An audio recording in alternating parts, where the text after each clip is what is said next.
Good evening, everyone.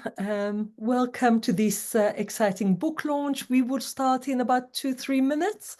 We are going to let everyone in, but wonderful to see people joining us, including some survivors, which is very, very heartwarming.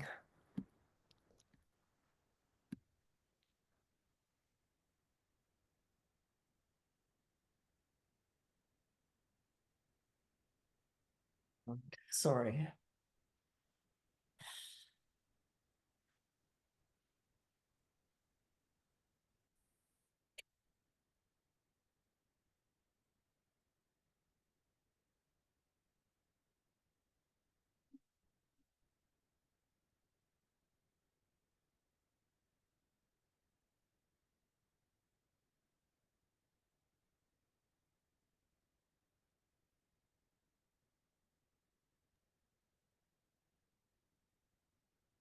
Good evening to those joining us from around the world. My name is Tali Nates. I will allow 1 or 2 more minutes until everyone is joining us, and we will start at about 3 minutes after the hour. Welcome to this very special book launch.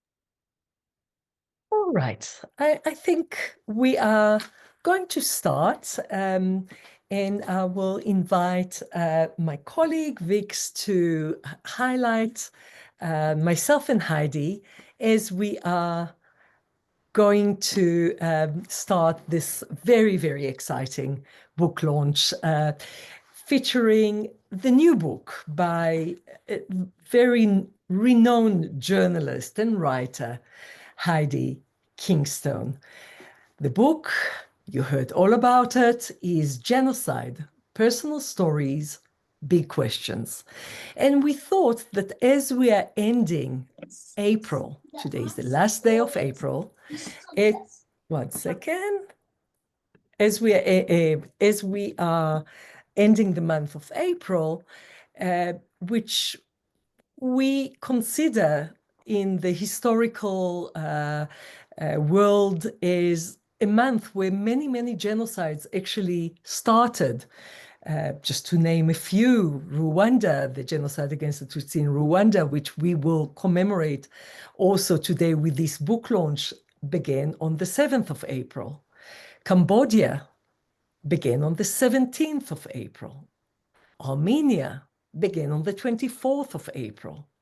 And this year, Holocaust Day also fell on the 24th of April, but also always fall around April because the Warsaw Ghetto Uprising took place on the 19th of April. So this book is very timely. It is talking about genocide, but from a very, very different way.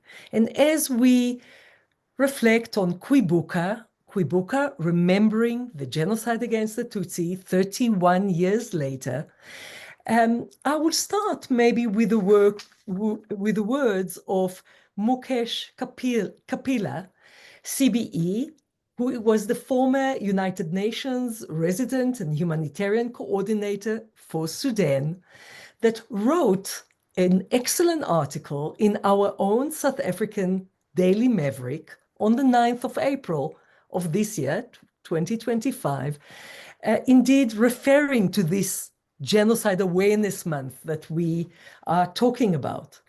And I'll just mention a few of his excellent passages. One is saying genocide is also the cri de coeur of desperate people amid wars such as in Sudan. These are usually ignored because global tensions are neutralizing collective diplomatic and military measures to protect civilians at existential risk. Therefore, repeated genocide calling without result diminishes the word's shock value and significance.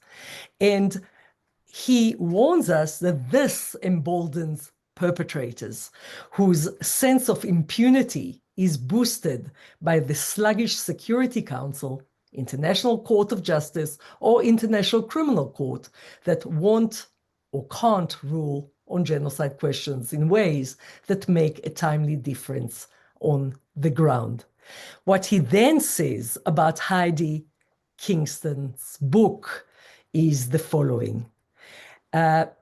He says, more recently, realization has grown that the Genocide Convention's focus on ethnicity and identity is central to winning justice and accountability in genocide cases may have the perverse effect of reinforcing intergroup hatreds and further drive protagonists into irreconcilable corners. Is that a factor in endless warfare, as in Myanmar, Sudan, and the DRC? The Genocide Convention advanced humanity by reacting to the Holocaust's unique shock. But jurisprudence also teaches that one case in one place and time, especially when so extreme, makes bad general law for everyone else and at all times. Perhaps that is why the Genocide Convention continues to fail today's realities by creating a false genocide versus the rest comparison, especially when we know from victims' testimony, as in Heidi Kingstone's 2024 book, Genocide, Personal Stories, Big Questions, that it matters little if assorted cruelties qualify as genocidal or not. They hurt the same, while prevention and healing solutions and penalties for perpetrators are also similar. And I chose to read the very important words of, real big questions and big struggles that we have, because Heidi, you indeed struggled yourself in writing the book. For all of you that joined us for this book launch, let me tell you about Heidi, who is a journalist who has spent her career covering events around the globe for prominent publications from the Financial Times to the Mail on Sunday, and interviewed key international figures from Benjamin Netanyahu, His Royal Highness Princess Anne, Her Royal Highness Princess Anne, to Zaha Hadid and Daniel Libeskind, and really traveled the globe. She traveled to Baghdad, to Erbil, to Basra. She covered Iraq in 2003. She covered Bangladesh. She covered Africa and the Middle East.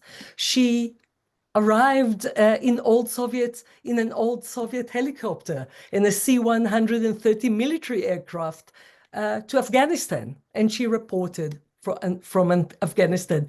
And indeed, that was her first book, Dispatches from the Kabul Cafe, in 2014, which was a memoir of a country at a tipping point. But war and genocide were always real interest for Heidi. And she, after moving to London from her native Toronto, and after all her travels, she decided to write this book. Heidi, welcome to this book launch. I'm very, very pleased to have you with us here in South Africa. Well, thank you very much, Talia, and I'm absolutely thrilled to be here. Wonderful. And we really want to hear from you. First of all, I covered a little bit of your biography, but maybe tell us a little bit more about yourself. Why did you become a journalist? Why did you go to all these sounding dangerous places around the world, covered so many places of war and indeed genocide. Tell us a little bit about yourself. Well, I think I wasn't quite sure what career path to take, and I went to see the editor of a magazine who said to me, "Why don't you write an article for me?" Which I did, and I knew from that moment I had found what I wanted to do. It was always a vocation for me. And then I ended up moving to London, and of course that it being the sort of bastion of English speaking journalism. And I got my first job really at the Daily Mail, and my first article was about Pancake Tuesday. So it's been a it's been a bit of a trajectory. But I always loved foreign reporting, and I ended up finally doing it. I'd say after I got divorced, I'd say, there was a lot of serendipity in my life, and I'm sure in lots of other people's lives, and you just take, take a chance and you think, okay, this is what I want to do. And I was very interested in Israel and the Middle East and Palestine, and ended up interviewing Netanyahu. And that sort of opened many, many doors. But I always loved writing, and yeah, and that's how it started. And coming to England, I moved with an ex-boyfriend who was a wonderful English man. And yeah, it sort of all fell into place. And I ended up actually writing for the Saturday Star in Johannesburg and the Sunday Independent. So a very nice connection to South Africa as well. I And have lots of connections to South Africa. absolutely, absolutely, and we'll hear more, from you. But it's lovely to put sort of a personality to your writing and to, your life story. Heidi, many people, of course, helped you in writing this book. And before maybe we go and diving into the book and spending some time about some of the genocides that you are covering, maybe I will allow you to speak a little bit about someone like Mukesh Kapila or Menachem Rosenzweig or others.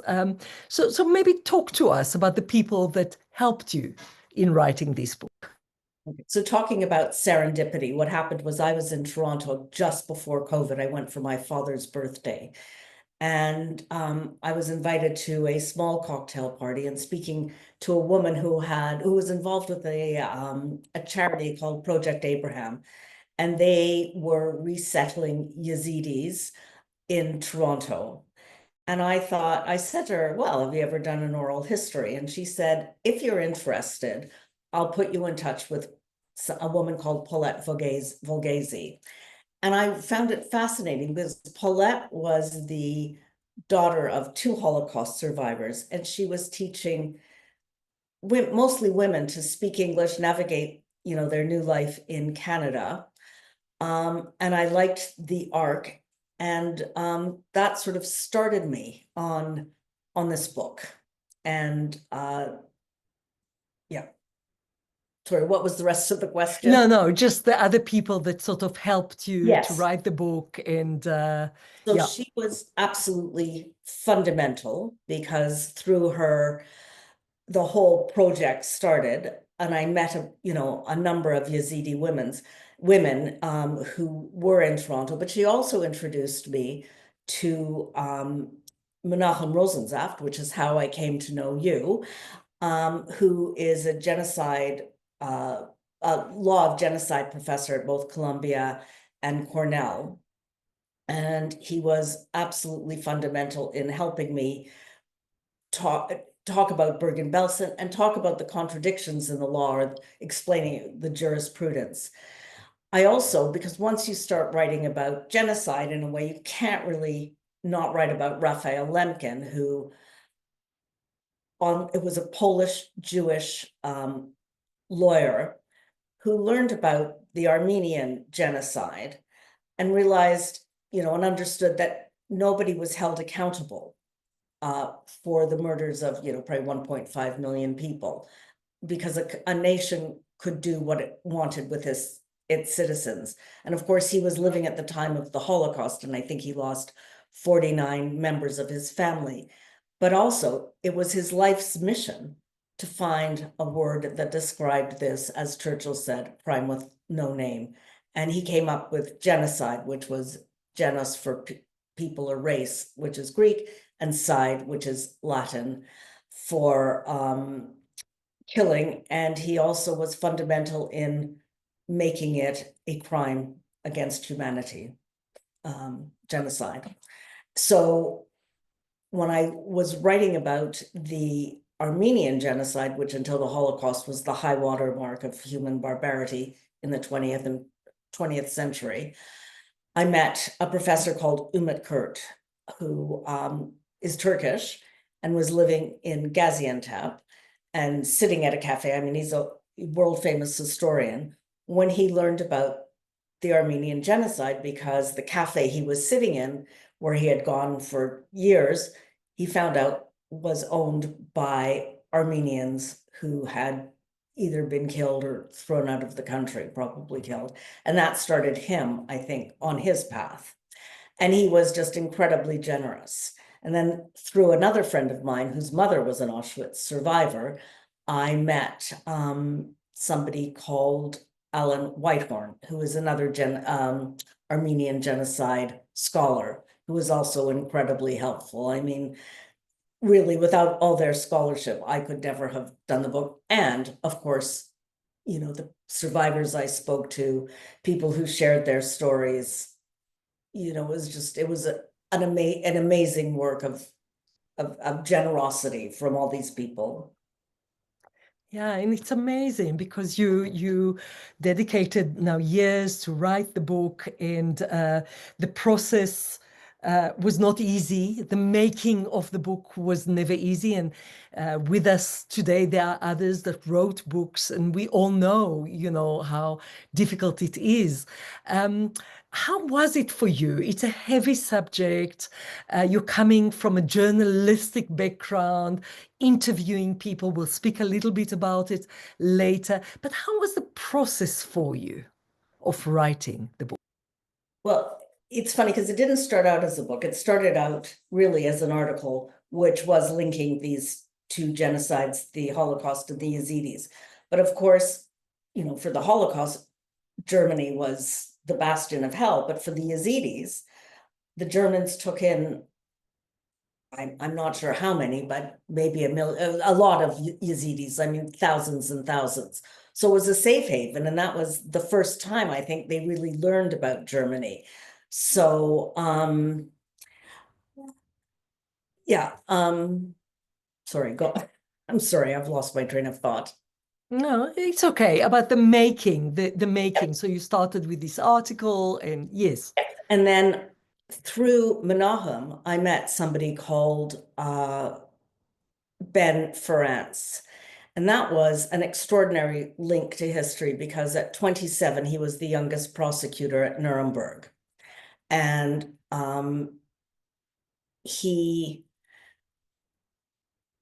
I spoke to him. He was 101 when I spoke to him, as on the ball as ever. He died 2 years later at 103 on April 7th, which of course is the start of the Rwandan genocide, as we know, also my birthday, which is why I think I find April quite fascinating. But he had ended up in America as a baby from Romania, and he was not only brilliant, but very funny. And he said that he wasn't sure he was going to survive the trip because he cried so much. His father threatened to throw him overboard. And he said the only reason he survived was his uncle refused to let his brother do that. And then he ended up in Hell's Kitchen, which was a pretty rough part of New York. And he didn't learn to speak English until he was 8 years old. So he spoke Yiddish. And then when he was about to leave high school, he went to see a guidance counselor or whatever, and he wasn't sure what to do. And the advice was either join a gang or become a lawyer. And he didn't know what a lawyer was. And of course, he ended up being so brilliant that Harvard gave him a scholarship. And he ended up going to post-war Germany and prosecuting the Nazis from the mobile killing units. And I found he was extraordinary. As I said, he was 101 when I interviewed him. And he just said he never, his mantra was never give up. We have to keep fighting. And he said, what choice do we have? And I found that totally inspirational. I found him inspirational, and what he had done. And for me, I know that delving into all this stuff, I found very, very difficult. And it wasn't until people started to ask me, how do you deal with it? That I actually thought about it, because it was just, well, I have to do this, it's work.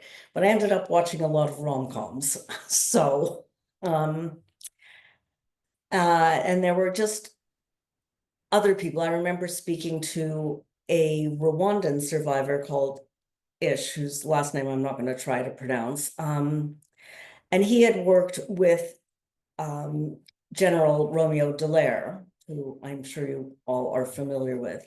And he was just fantastic. But when I came to interview him and I said, I'd really like to talk to you, he said, you know what? I can't do it. I'm in too dark a place and I can't. But I met another survivor called Philibert Mazima, and he was fantastic. He lost, so many others, lost dozens of members of his family. And he told me stories of his survival and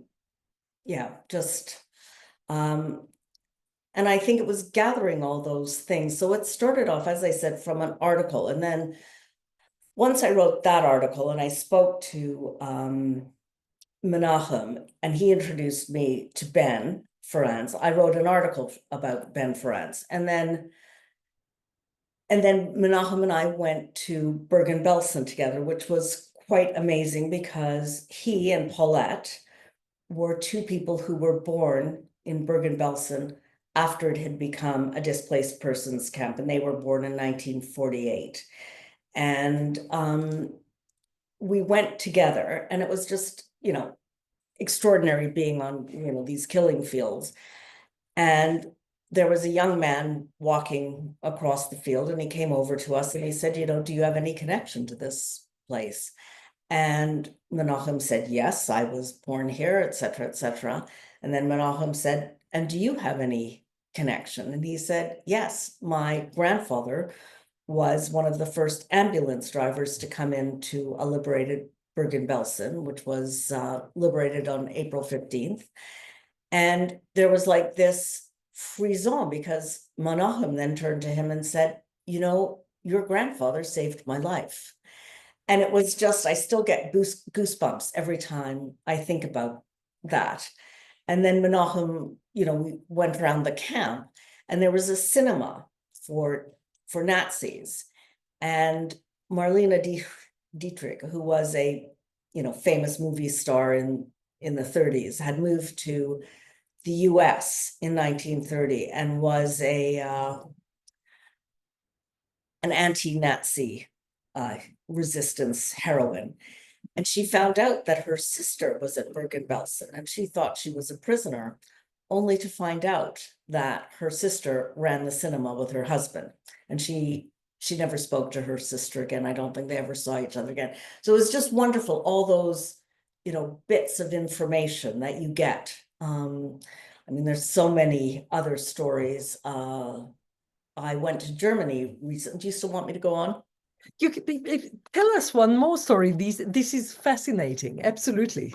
So one of the other stories is many years ago when I moved to London, I met somebody called Sandy Fainer. Once again, people who you meet through connections. And for years, Sandy had told me about this heart that her mother had. So her mother at 16 had gone out of the Bialystok ghetto, and she was looking ostensibly to find a hiding place for her brother. And she was sort of outed by a 9-year-old Polish boy who said, she's Jewish. And of course, she was arrested despite her protestations and ended up, I think, in 1943 in Auschwitz. And she worked at a munitions table, and she worked with a woman called Zlatka Pitluk, along with 18 other women.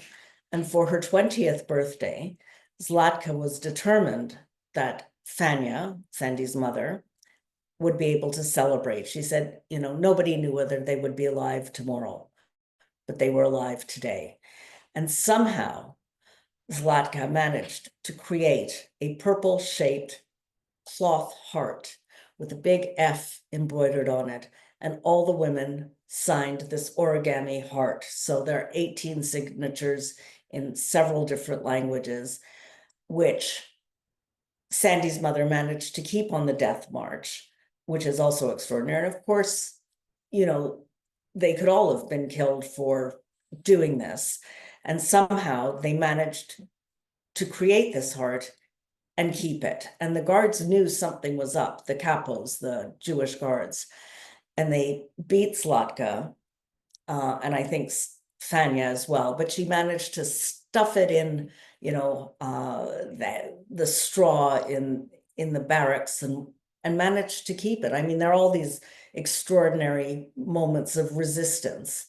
And it ended up as the centerpiece in the Holocaust Museum in Montreal. But that to me is like another absolute connection to history. Yeah, absolutely. And along the way in your extraordinary book, you collected those stories, and you shared with us, the story about Ben Ferencz, uh, an icon, a tiny man that was a giant, really. Right. He could barely see over the podium when he gave his opening Yeah. speech. Yes, absolutely.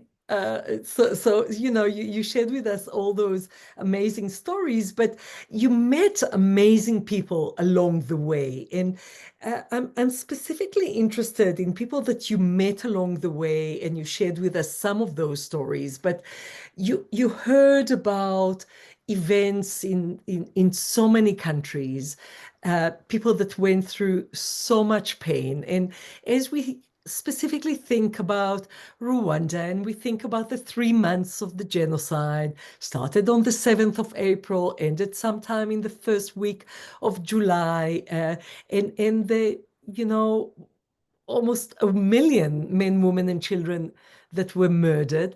And when you interviewed some of those survivors, you spoke about Phil Bett, for example. What did you learn from them? What were the stories that you were looking for? Maybe talk to us a little bit about the people and the impact that you got out of their story, the lessons that you got out of their story. Well, I think my first real connection to genocide came when I was about 12. And we went to Germany and we went to visit a concentration camp there called Dachau. And I think nothing has before or since ever shocked me to my core. But I remember being in London and reading about what was transpiring in Rwanda and just being, it was inconceivable to me that this was happening. And I'm sure even more inconceivable to people who were there, of course. But I just couldn't believe that when we said never again, here it was again. And so I think I'm always amazed by the strength people have, that because I'm not sure I would have, I mean, people deal with grief and trauma, of course, in many different ways. I'm not sure I would have ever been able to recover. I think of Sandy's mother particularly. She brought up two well-adjusted kids. They moved to Canada. They had a great life, blah, blah, blah. And Philibert as well. I mean, he speaks 3 languages absolutely fluently. He was a journalist, a human rights activist, a writer.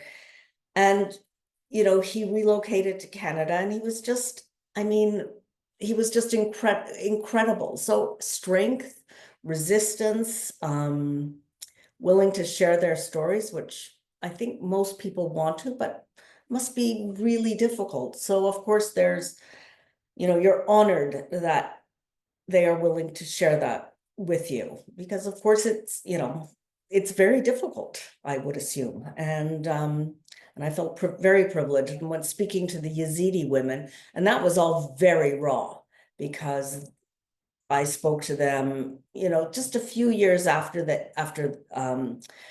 the genocide in northern Iraq. And of course, they were transplanted to a new culture, a new way of life.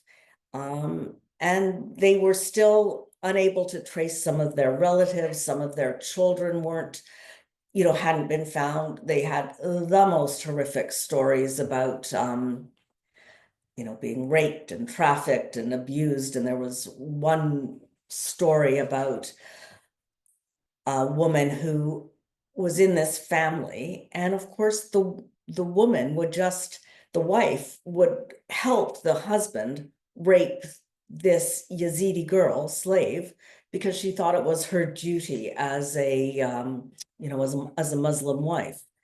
And I think in part you just are amazed at the human spirit. And I interviewed somebody called Dr. Jan Kizelhan, who dealt with all these Yazidi trauma victims, and he brought them to Germany. And there was a little 8-year-old girl.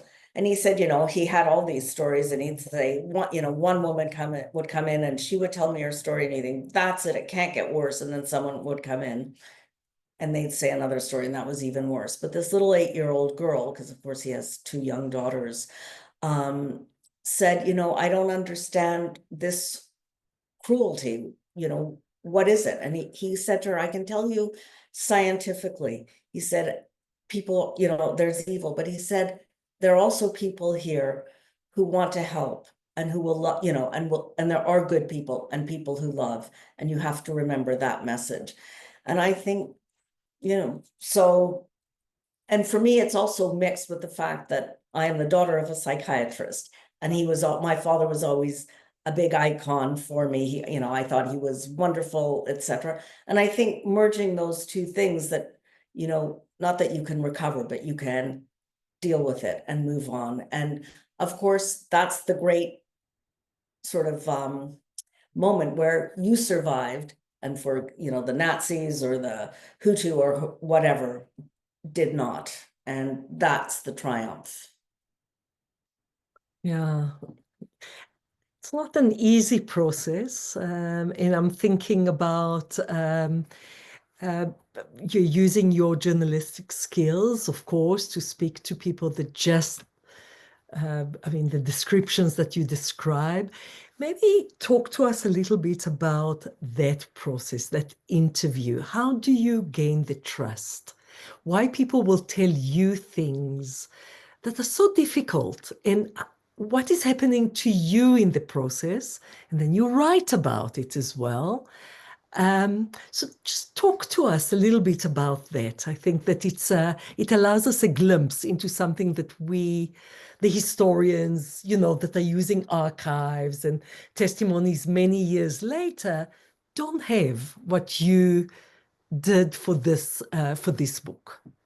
Well, I think as a journalist, that's the journey. That's how you start off for writing about pancakes, but it's the human interaction, learning about people's stories. And of course, genocide survivors are different.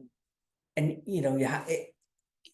I remember speaking to one Yazidi woman on the telephone, and we spoke through a translator. And then she said, when I tell you my story, I'm turning off the video, which was of course fine. And I just listened. And in fact, when I wrote the story, I thought, except for, correcting the grammar or whatever, it didn't need any editing, because it was just raw emotion. I think, like anything, if you're a journalist, I think you have to be empathetic, and you have to, I think, I think people, I don't think people trust everyone. I've always been able to relate to people, and I hope they've been able to relate to me. And I think that's what's made this journey so amazing, is being able to, to gain that trust, to speak to them, to, talk about what they've gone through, what you've gone through, to, to just just to relate on a one-to-one basis. Yeah, and it is amazing. And by the way, I'm going to open soon for your questions, and we're a small enough group that I will invite you if you want to put your video on and ask the question directly to Heidi. But I'm thinking, yeah, it's not an easy thing. That trust, that process of opening up about really difficult things. Is there one or two stories that stood out for you that you want to share with us? You mentioned to me in the pre session about something about Auschwitz as well, that you wanted to a story to share. So maybe that one, but perhaps there is something that stood out for you that you said, "Wow!" I mean, I can't believe, or this is really getting to my soul, to my heart, and you want to share with us.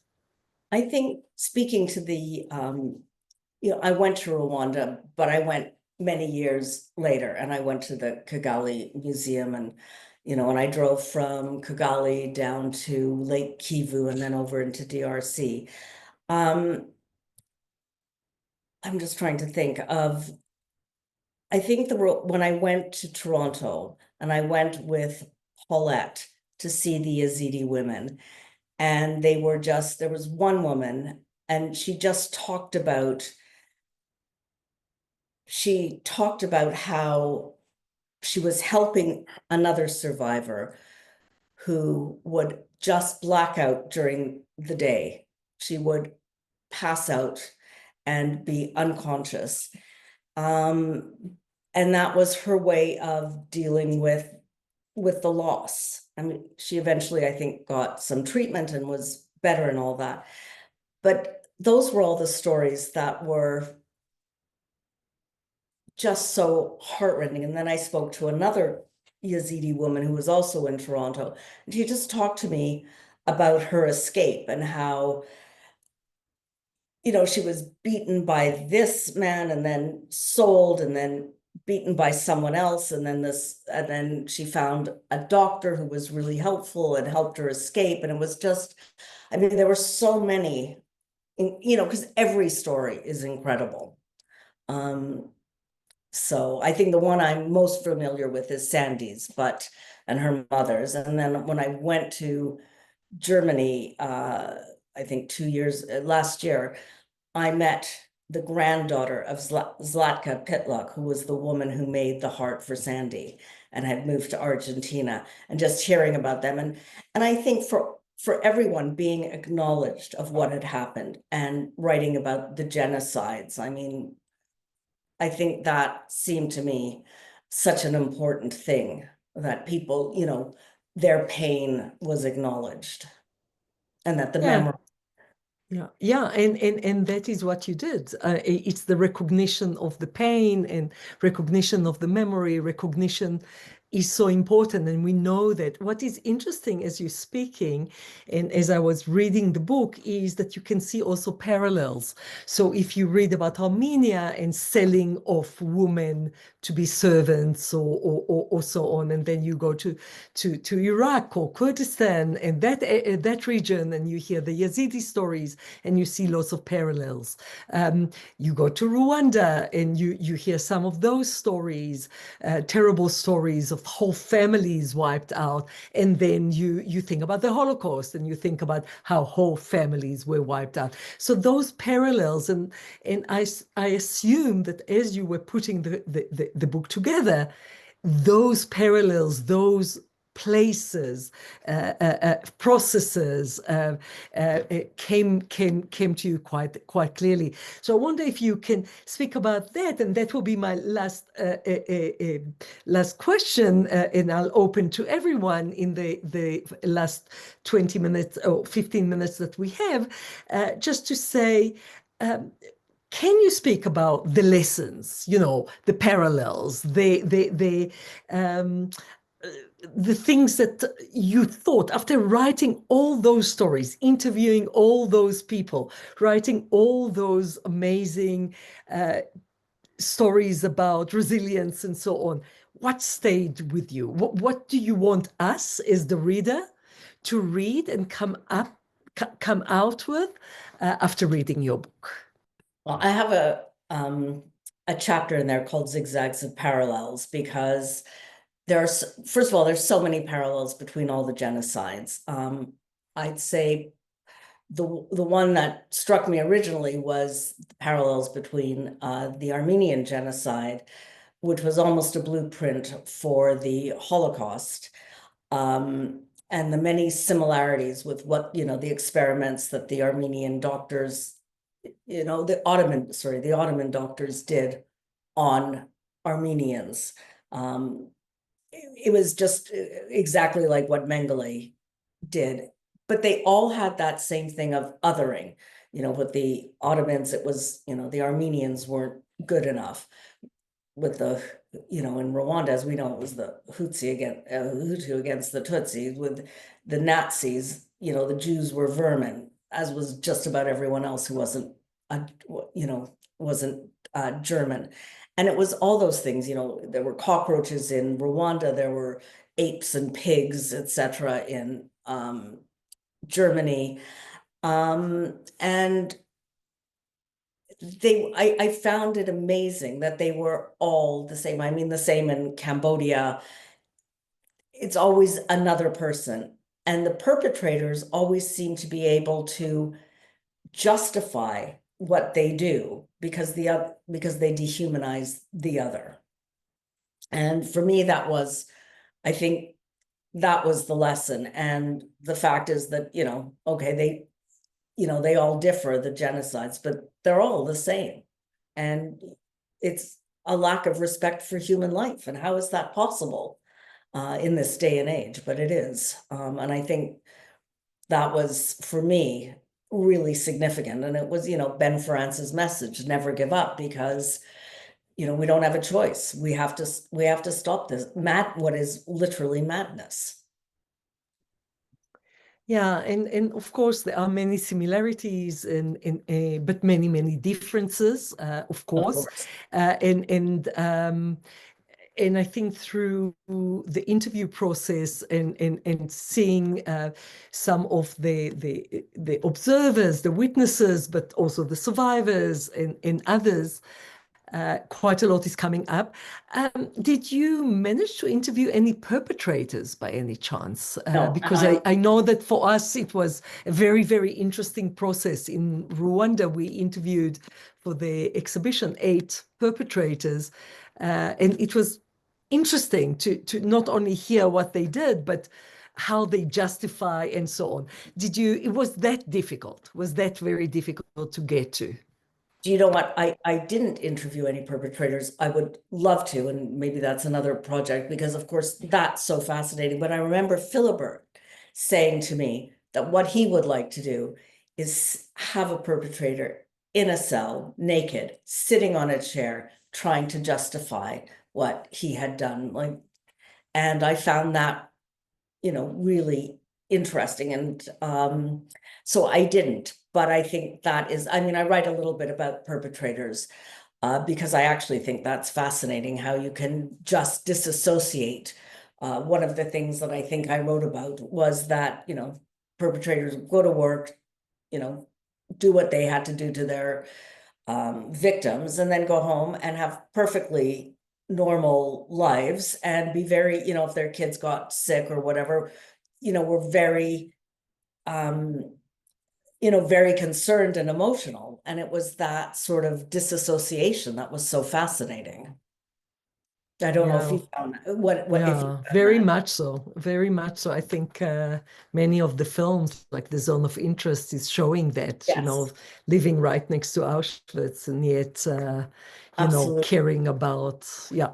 And in Rwanda, the interview with the perpetrators, and of course the Gacaca courts and so on, allowed more of an interaction and in the last years, a kind of a process where victims can speak to maybe a released perpetrator that served his or her time and is back kind of in society. So there is this opportunity of some kind of interaction, processes of even forgiveness and or for recognition and so on. Not easy, not really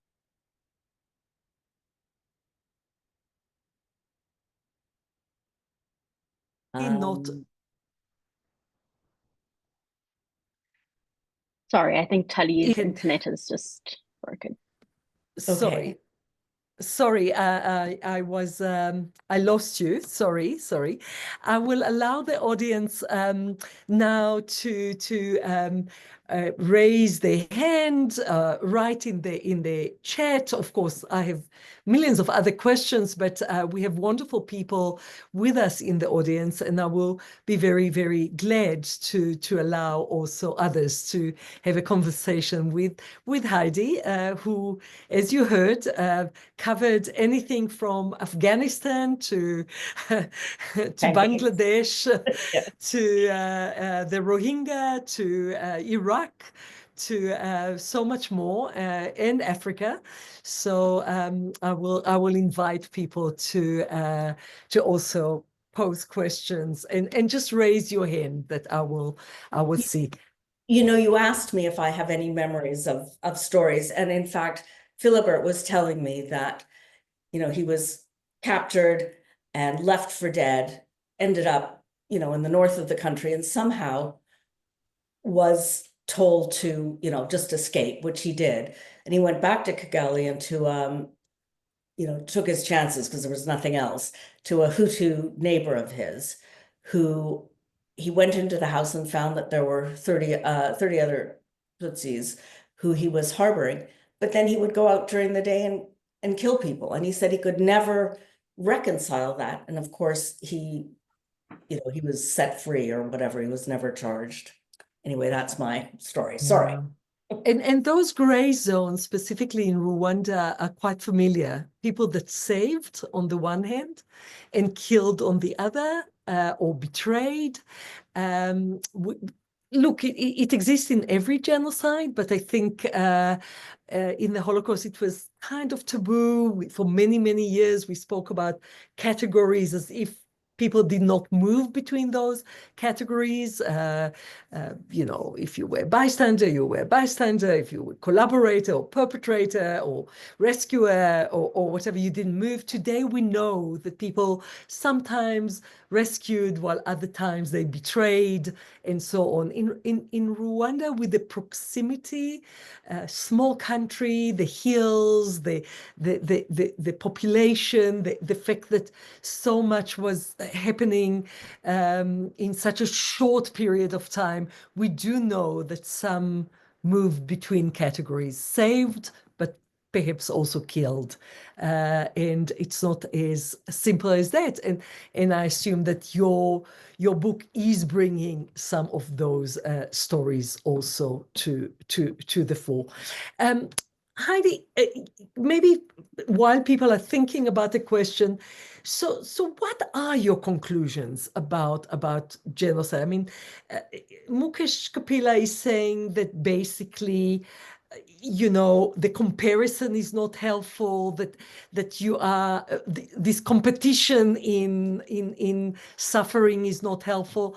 Did you observe some of that?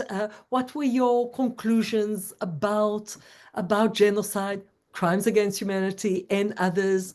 Can you reflect? And I think this is really important in today's world, with everything that is happening just on our continent, with Sudan again, you know, in over 8.2 million, it's I think much higher now, 8.4 million displaced persons, and disaster really in our own continent. Can you reflect a little bit on that?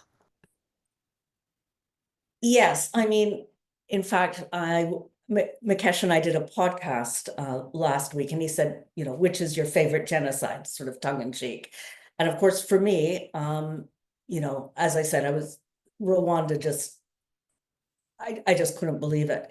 And I remember speaking to a very interesting anthropologist who was saying that for him, definitely, you know, okay, you can't, hierarchy of grief, you can't really have that. But for him, the Holocaust was the worst. I think for me, the Holocaust is fascinating because it was so industrialized. And I think that's why we can't kind of let go of it here, you know, in the UK and you know, their books, etc. What did I learn? That we haven't learned the lessons. I remember when I started to write this book, and somebody asked me what I was doing, and I said, "Oh, I'm writing a book on genocide." And she said, "Oh, I'm not interested in genocide. I'm not Jewish." And it was like, well, you don't have to be Jewish. I think people think it, you know, will never happen here, which hopefully it never will. But, you know, basically it's greed, it's power, it's fear. And that's what I wanted to call my book originally, you know, Fear, Greed, and Propaganda, because that is what motivates people. And of course, there were drugs and alcohol um, and I think Mukesh is right. We, of course, need genocide as a category, but I think now we use it as a weapon of propaganda as well. But he's also right that it's never stopped a genocide. And that's the only thing that's important, is stopping it. And whether you're killed by crimes against humanity or genocide, it doesn't matter if you're a victim. We think that genocide is the worst crime, but I think there's that axis of crimes and whatever we can do to stop them. And so far we haven't been, you know, very good, is what we need to do. So the lesson is, you know, we have to call it out and act right at the very beginning. And I think that through those voices, and as we're coming to the end of the hour, I think that those voices that you are capturing and the questions that you are, you know, that the questions that you asked, and trying to really go down to the nitty-gritty, the source, to understand what are the experiences, is really really important. Of course, the Holocaust is a genocide that we are still discovering so much about, as will be the case for many, many years to come, as archives are opening, as we find out more. It's just quite unbelievable. But I can say very much so that I learn more and more about Rwanda. I learn more and more about Armenia. I learn more and more about Cambodia. And yes, do we learn also to stop it, to prevent it, as the convention hoped it will create? Not yet. The law is slow.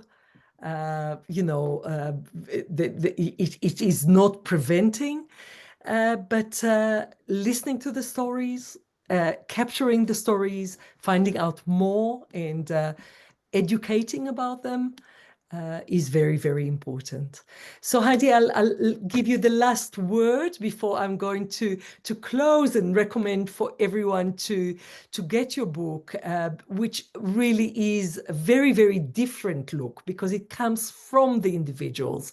It is really about the stories of the people that went through genocide. So it's not top down, but it's really from the grassroots, from the people themselves, and they are the heroes of your story. Absolutely. So perhaps last word for you before I close, and I'll ask Vix to just put in the chat a link to getting the story on Kindle or on any other format that you want. Heidi? Well, first of all, thank you very much for allowing me to talk about this. And I think it was just an extraordinary adventure to discover, like, the Armenian genocide, which I knew nothing about, and the parallels. And And there were two women. There was Anne Frank and Aurora Mardiglian, and they were both women who brought these stories to the world. And I think that was fascinating. So I think, people have to keep sharing their stories because and maybe we'll learn the lessons at some point. Very much hope so. But as I said, the book, Genocide, Personal Stories, Big Questions by Heidi Kingstone is a different way of learning about 120 years of war, of conflict, of suffering, of genocide, those genocides that were recognized, those that were not recognized or recognized by countries, but not globally, but the stories coming from the bottom up of those people that you interviewed or read about or heard about through their descendants are very much making us understand genocide in a different way. And for that, I'm very grateful to you and wish you all the best in the world. Heidi, looking very much for your next book. Thank you Thank you. very much. Thank you. Good night to everyone. Thank you for joining us. And for all those that are listening to the recording, please go and get the book, Genocide, Personal Stories, Big Questions by Heidi Kingstone. Good night and all the best to all of you. Bye-bye.